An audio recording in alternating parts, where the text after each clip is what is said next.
সবসময় ভিডিও করে থাকি, আজকেও ভিডিও করতে আসছি। আর আমাদের পরিস্থিতি দেখেন, আসলে আমরা মাছের চাষ করি, কত কষ্ট করা লাগে দেখেন। এই যে এখান থেকে আমরা মাছ সংগ্রহ করবো, আবার পুকুরে নিয়ে যাব, এই মাছ খেতে দিতে হবে, বড় করতে হবে, আবার বাজারে বিক্রি করতে হবে। কষ্টও কিন্তু আছে নাকি তারেক ভাই? কি মাছ আজকে আপনার কাছে? বিলাক কত ভাঙা হবে? এটা 70-80 টাকা ভাঙবে। 70-80 টাকা কেজি। কত চাচ্ছেন? এখন 450 টাকা।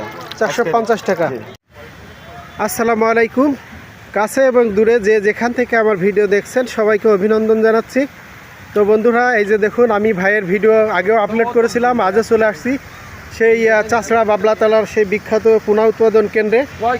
আর আমরা এখন ভাইয়ের সাথে কথা বলবো। আর তার থেকে আরেকটা বিষয় আপনাদের বলি, আমরা আজকে এখানে আসছি মূলত মাছ কেনার জন্য। সাধারণত সবসময় ভিডিও দিয়ে থাকি, আর আজকে আমরা মাছ নিতে আসছি, সেই ভিডিও দেখাবো। ভাই কেমন আছেন? আলহামদুলিল্লাহ ভাই, ভালো আছি। আচ্ছা, আজকে আমরা আসছি আপনার কাছে মাছ নেওয়ার জন্য। তো আমাদের কি মাছ দেবেন আজকে বলেন? জি3 রুই, ভালো জাতের, ভালো মানের মাছ দেব। কতটাই কেজি হবে? আপনার 40-50 টাকা কেজি। 40-50 টাকা কেজি হবে। তারেক ভাই, তো তারেক ভাইয়ের মোবাইল নাম্বারটা একটু বলেন তো তারেক ভাই। 01729173340।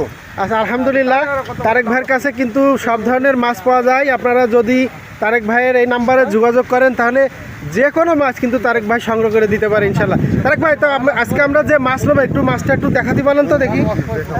দেখান। দেখুন, আমরা এখন যে মাছটা নিব সেইটা কিন্তু ওজন চলছে। আর চাষড়ার এই সুন্দর মনোরম পরিবেশটা একটু আপনাদের দেখাই। এই যে দেখুন, এখানে ছোট ছোট যে পুকুরগুলো রাখা আছে, এই পুকুরে সব ধরনের মাছ থাকে। বন্ধুরা, আজকে যে মাছ বাজারটি দেখাচ্ছি আপনাদের মাঝে, সেটি হচ্ছে যশোর চাষড়া বাবলাতলার বিখ্যাত পোনা উৎপাদন কেন্দ্র। তো এখানে বিভিন্ন ধরনের মাছ পাওয়া যায়, আর আমরা সেই মাছ সংগ্রহ করতে আসছি। যে মাছটি এখন দেখছেন, এটা হচ্ছে রুই মাছ। 50 থেকে 60টাই 1 কেজি হবে। আমরা পুকুরে দেওয়ার জন্য এই মাছ নেওয়ার জন্য আসছি। তো বন্ধুরা, আমি সবসময় আপনাদের যে মেসেজটা দিতে থাকি, আজও দিব। যারা নতুন এই মৎস্য চাষে আসতে চান তাদের জন্য আমার এই মেসেজটা থাকবে। আপনারা কোনো ইউটিউব দেখে এই লাইনে আসবেন না। আর এই লাইনে আসার আগে অবশ্যই জেনে বুঝে তারপরে এই লাইনে আসবেন। কারণ যেহেতু আমি দীর্ঘদিন এই লাইনে আছি, এখানে প্রচণ্ড ঝুঁকি থাকে।